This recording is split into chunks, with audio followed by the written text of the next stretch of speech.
All right. This one here is called growth and decay. So next section up, 6.2, and I didn't teach it again in AB. Didn't have you guys do it. BC, it might or might not be on the test. It is on one of the things that needs to be taught. It could be on the AB part or on the BC part. It could be either or.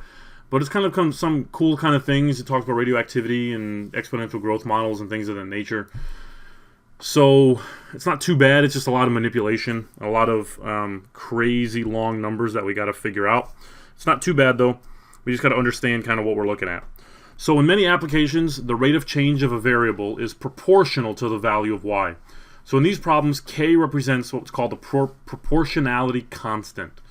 These two general types of variation are called direct and indirect variation. If y is a function of time t, the proportions can be written like this. So we have what's called a direct variation, okay, and we have an indirect. All right, and with a direct, we're going to get dy over dt is equal to k times y. Okay, so this is what the general form of a direct variation equation is. The indirect is basically the same, very similar process, but it's going to be, instead of it being k times y, it's k over y.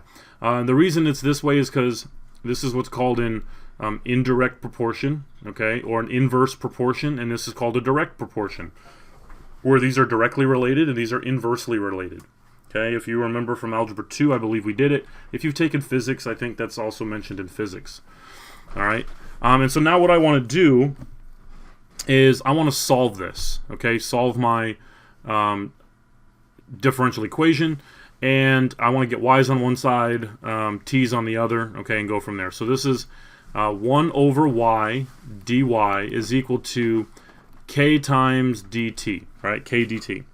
Then I want to integrate, all right, and when I integrate this is the ln of y, okay, equals kt plus some c.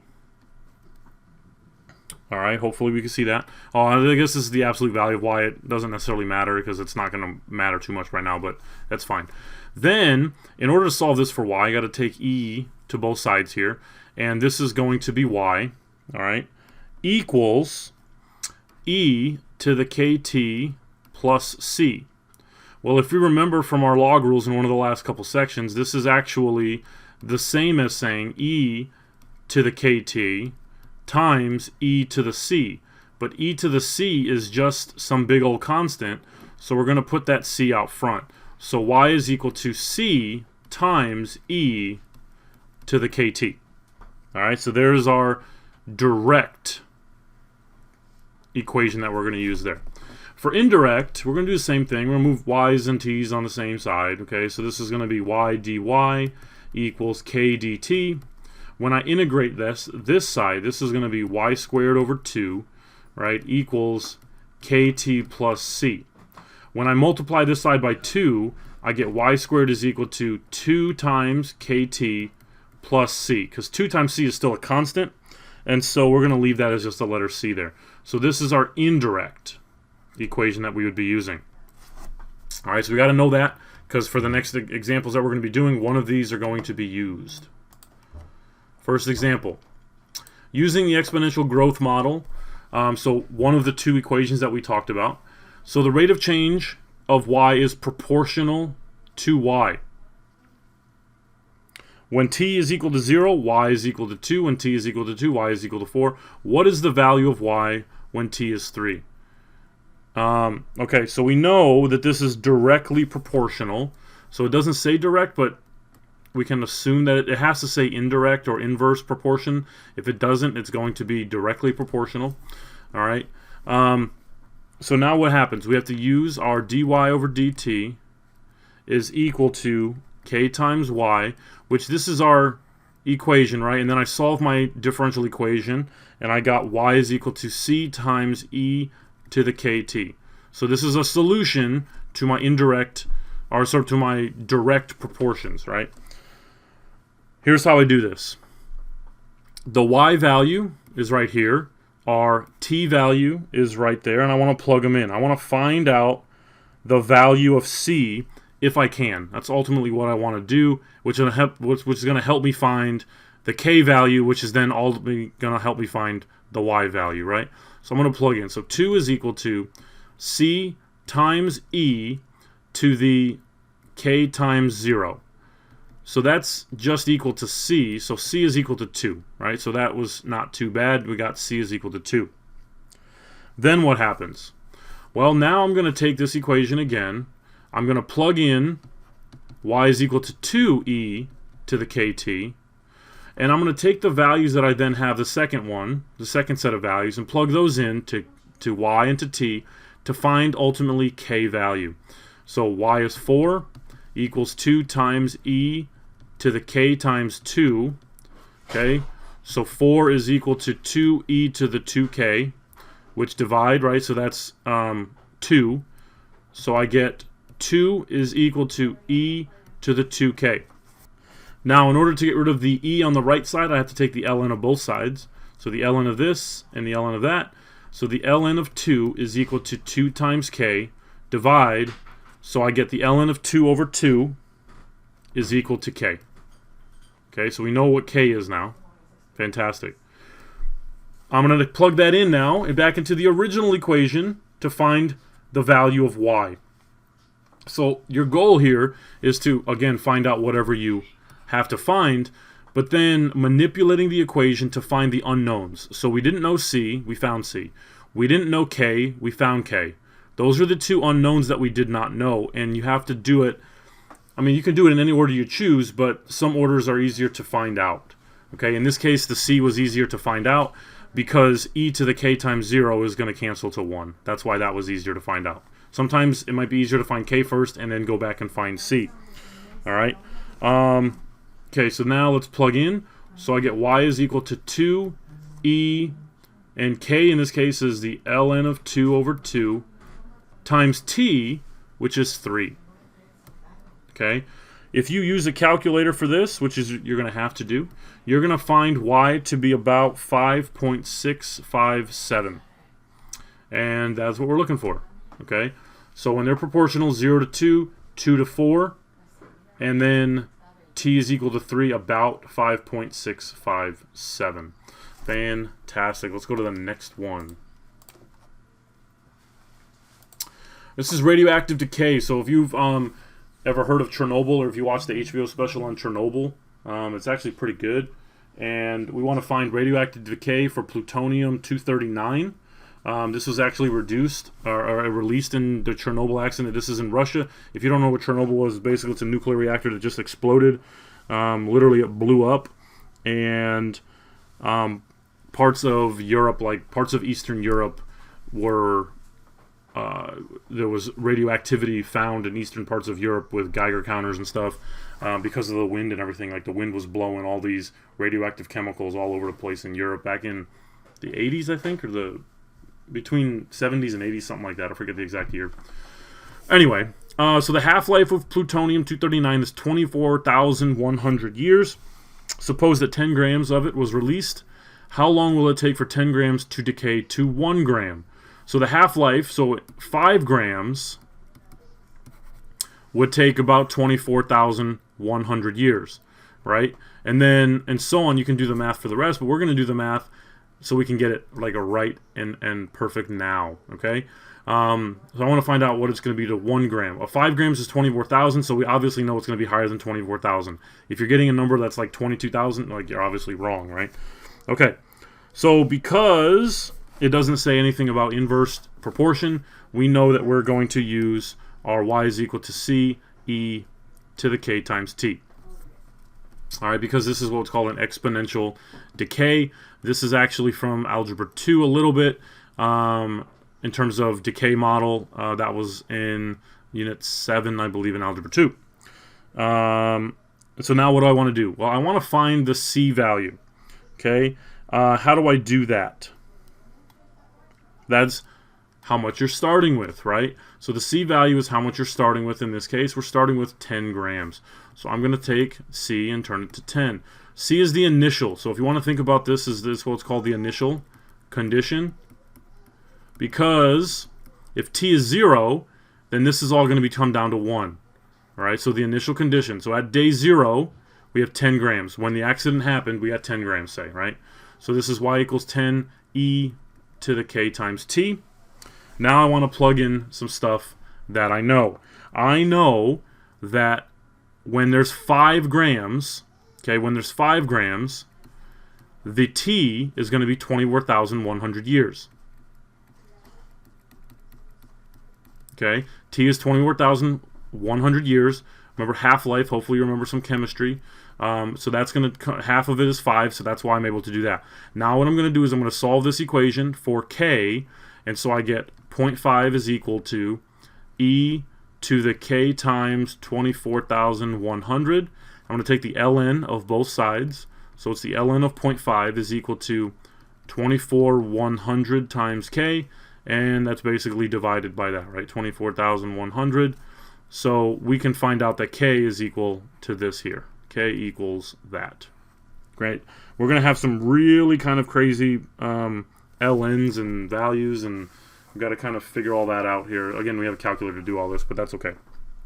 All right, now, so my equation is y is equal to 10, because that's our initial, that's what we started with, e to the k, which is the ln of 0.5 over 24,100 times our t value.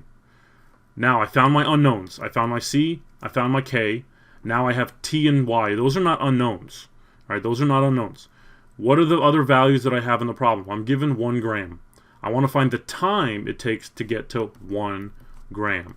So y is my 1 gram, 10e to the ln of 0.5 over 24,100 times t. And I'm going to solve this equation for t. So you got to divide by 10, take the ln of both sides, and then basically you're dividing by ln of 0.5 over 24,000, which is your cross multiplying and dividing. So in this case, I'm going to skip a step or two, actually probably like 3 steps. That's okay.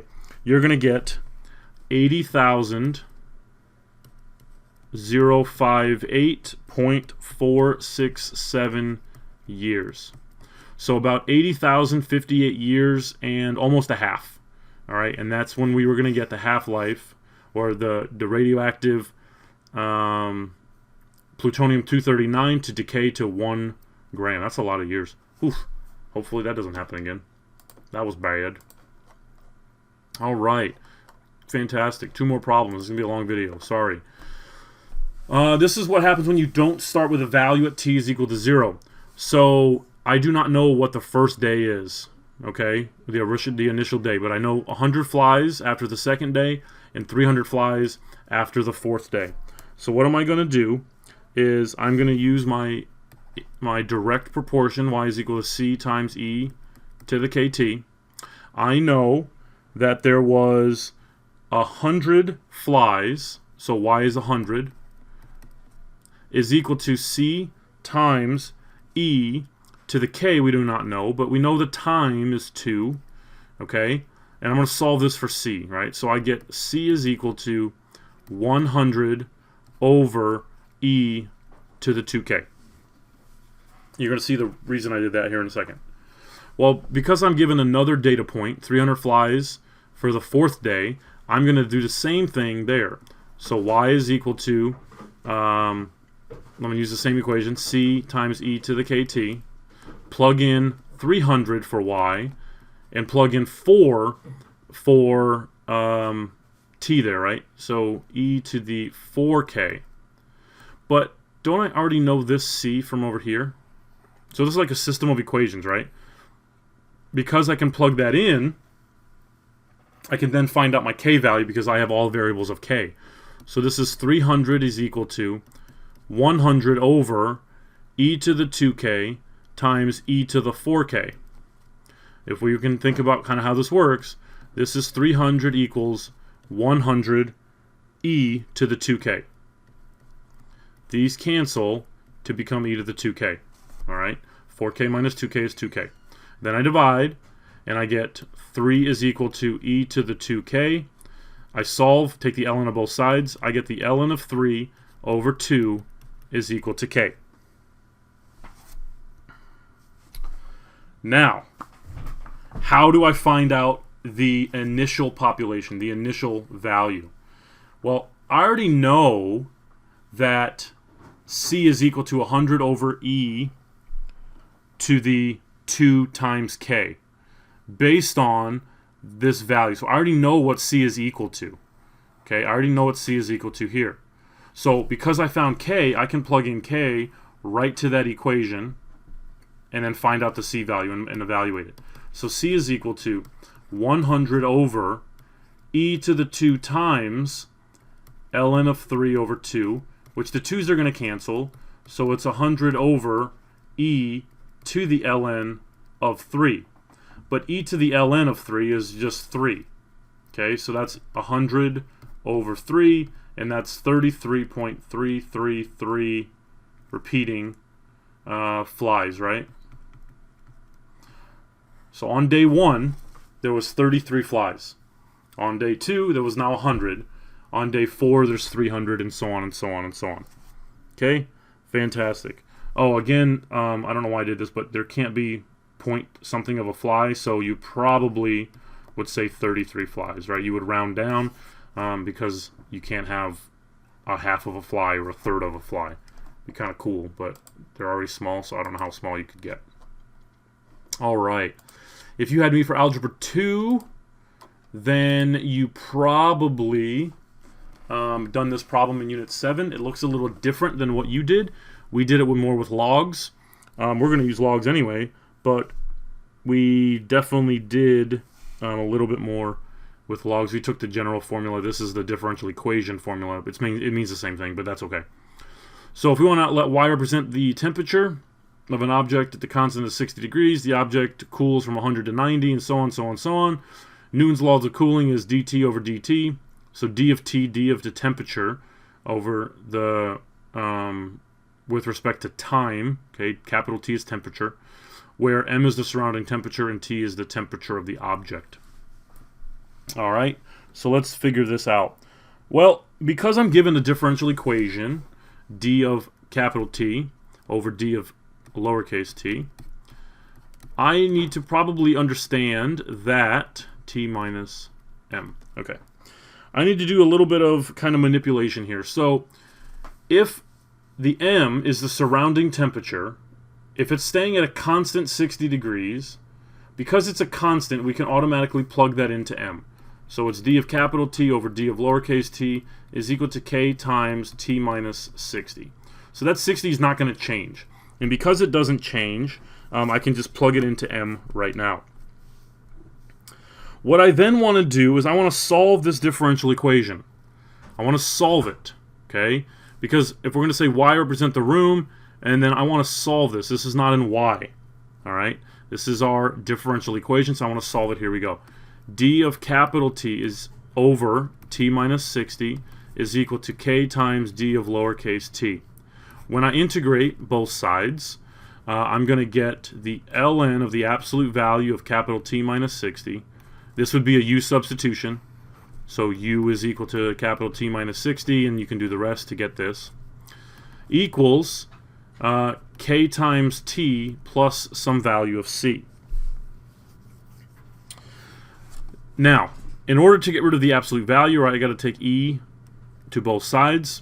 So this t minus 60 is going to come down. This over here, we did this in one of the previous problems in this video.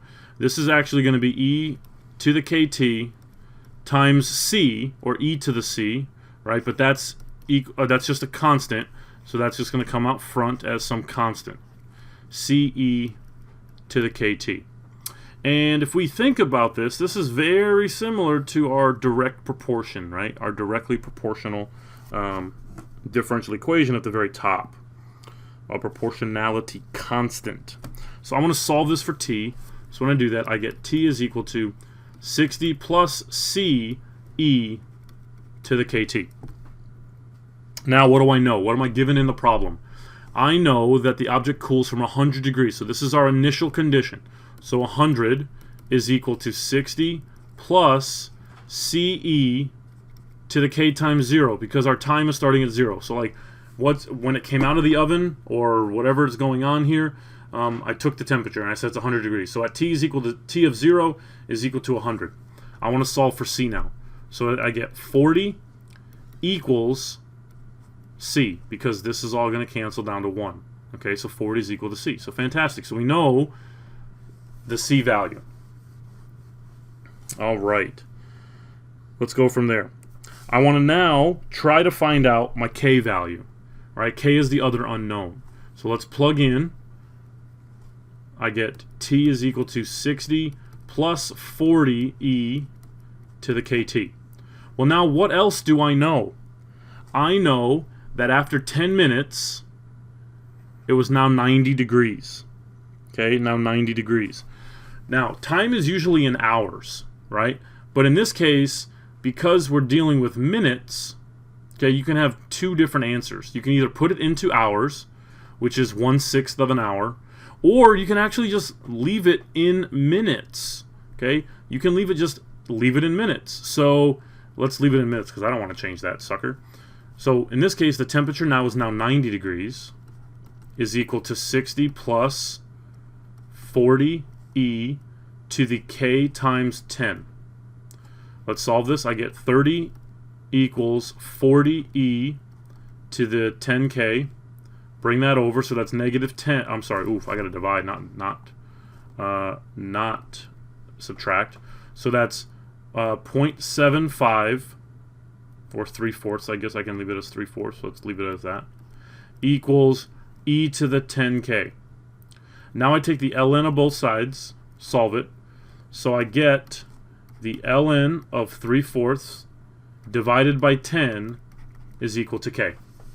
So now I know my C, I know my K value, all right? And now I'm going to plug in to my original right here, the C value, the K value, to then find the T. How long is it going to take, all right?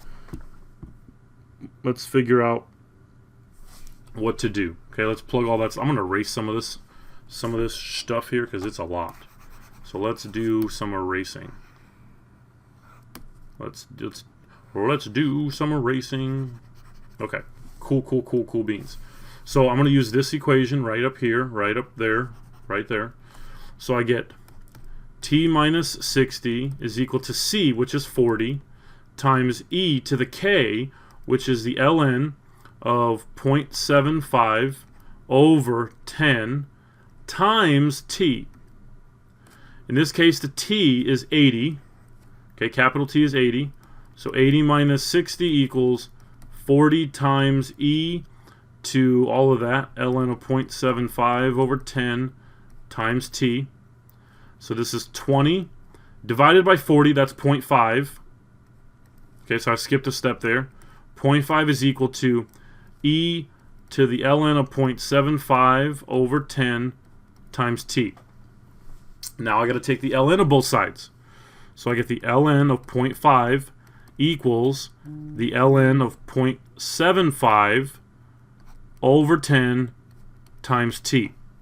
When I solve this, I get T is equal to 24.094. So this is how many minutes it takes to cool from when you took it out of the oven, when you first measured the temperature. This is 24 minutes from when you first measured the temperature at 100. But the question says, how much longer will it take for the temperature to decrease to 80? How much longer? So if it has already taken 10 minutes, it is now going to take 14.094 minutes to cool from 90 to 80 degrees. And I don't know if this is in Celsius or Fahrenheit. I guess it doesn't really matter. Oh, it says in Fahrenheit. Okay, it says in Fahrenheit. So this is your true answer. This is how many from when it took out of the oven, but this is what the actual question is asking. And this is the answer that is answering the question. This is the answer that is... that doesn't make sense, but hopefully you get the drift. All right, this video is way too long, and I'm very sorry about that, but it is what it is. This is just something that is kind of cool, but it's just a lot of manipulation. So hopefully you follow your LNs and you get your E's correct and all that stuff. Most of the time you're using your direct proportions. Very rarely are you going to use inverse proportion.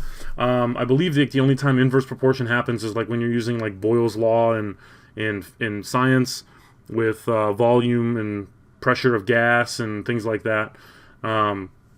Very rarely do you use inverse proportions. Maybe in circuitry, I forget, but most of the time it's direct proportion. So get good with that, you'll be okay. But until next time, until the next video, deuces.